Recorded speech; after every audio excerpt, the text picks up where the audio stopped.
Cooking daily. இன்றைக்கி நான் முதல்ல ஒரு டிப்ஸ் சொல்கிறேன், அதுக்கப்புறம் நம்ம சமைக்க போகலாம். இன்றைக்கி புதினா ரைஸ் செய்ய போகிறோம். ஃபஸ்ட்டு ஒரு டிப்ஸ் நம்ம குக்கரில் சாப்பாடோ பருப்போ வைக்கும்போது அது தண்ணி வெளியே போகும் சில சமயம் குக்கர்லேருந்து. அதுக்காக ஒரு ஸ்பூனோ இல்லாட்டி ஒரு கரண்டியோ போட்டு குக்கரை மூடி விசில் வச்சிங்கன்னா சாப்பாடு தண்ணி வெளியே போகாது. டிப்ஸ். இப்போ நம்ம புதினா ரைஸ் செய்ய போகிறோம். அது என்னென்ன இதுன்னு சொல்லிடுறேன். வேக வச்ச சாப்பாடு ஒரு கிண்ணம் எடுத்திருக்கேன்.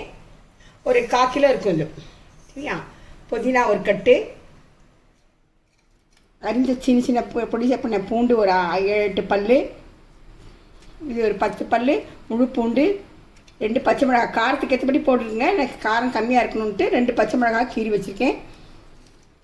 அப்புறம் புளி தண்ணி ஊற்றணும், இல்லாட்டி புளி இப்படி அரைச்சிக்கலாம். உளுந்தம்பருப்பு 2 ஸ்பூன், வெங்காயம். இப்போ எப்படி பண்ணுறதுன்னு பார்க்கலாமா?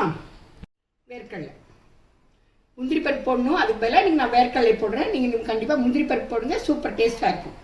ஃபஸ்ட்டு நல்லெண்ணெய் எடுத்துக்கணும். இது நல்லெண்ணெய் செஞ்சால் டேஸ்டிங்காக இருக்கும். வறுக்கிறது மட்டும் நல்லெண்ணெய், நம்ம தாளிக்கிறது நெய்யில் தாளிச்சிடலாம், சரியா? இப்போது 2 டீஸ்பூன் வெள்ளை உளுந்த பருப்பு வச்சுக்கேன். இதை வறுத்துக்கலாம்.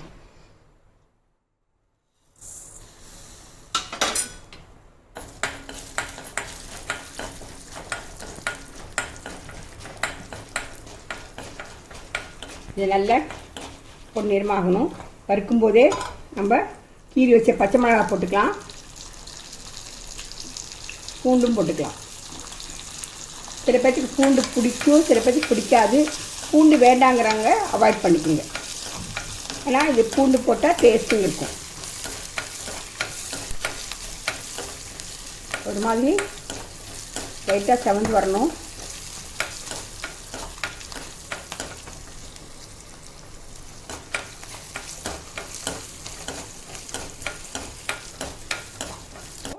வறுபட்டுருச்சு. இப்போது ஒரு கட்டு புதினா வச்சுருக்கேன், கழுவி வச்சுருக்கேன். இதையும் போட்டு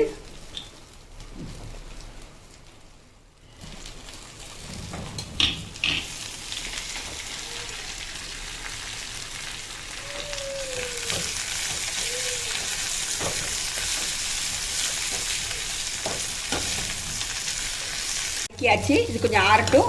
ஆறினோன்னு நம்ம மிக்சியில் போட்டு அரைச்சிட்டு வந்துடலாம். அரைச்சிட்டு பார்க்கலாம்.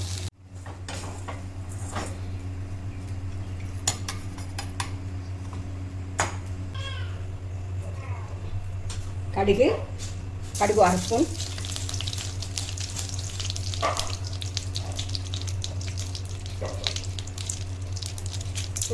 உளுந்தம்பருப்பு 1 ஸ்பூன்,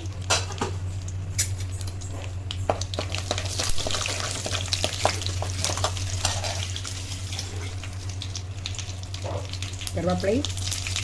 இது பொடியாக நறுக்கின பூண்டு போட்டிங்கன்னா அவ்வளோ டேஸ்ட்டாக இருக்கும். பூண்டு வேண்டாதுங்கிறத ஸ்கிப் பண்ணிக்கலாம்.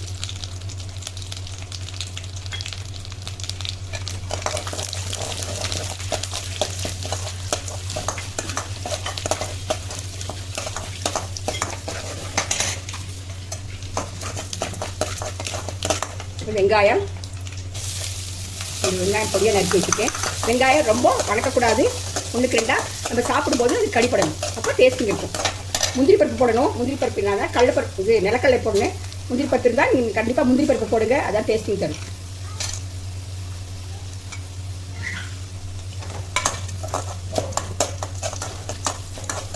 வணக்கும் போது நல்லெண்ணெய் வணக்குங்க, தாளிக்கும் போது நெய்யில் தாளிச்சிங்கன்னா நல்லாயிருக்கும். கடைசியில் நெய்யை போட்டு இறக்குங்க. ஓபோன் வந்துச்சு. இப்போது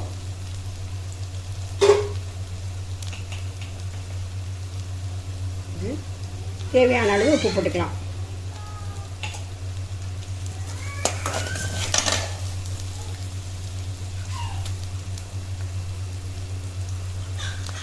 மூணு ஸ்பூன் போடுறேன்.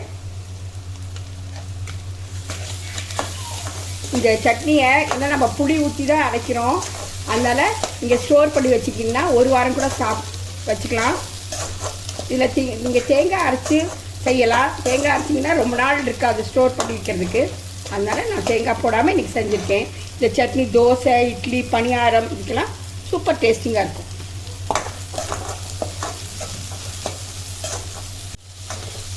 ஏன்னா எல்லாமே புதினா எல்லாமே ஏற்கனவே நாங்கள் நம்ம வணக்கி தான் போட்டிருக்கோம், அதனால இப்போ காரம்.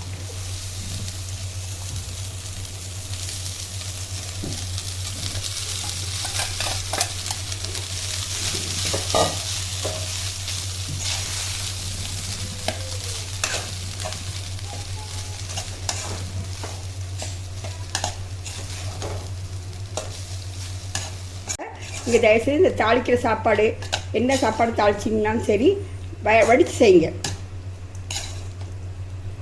உப்பு பார்த்துக்குங்க.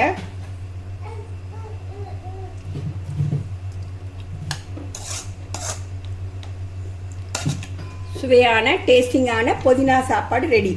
லைக் பண்ணுங்கள், ஷேர் பண்ணுங்கள், கமெண்ட் பண்ணுங்கள்.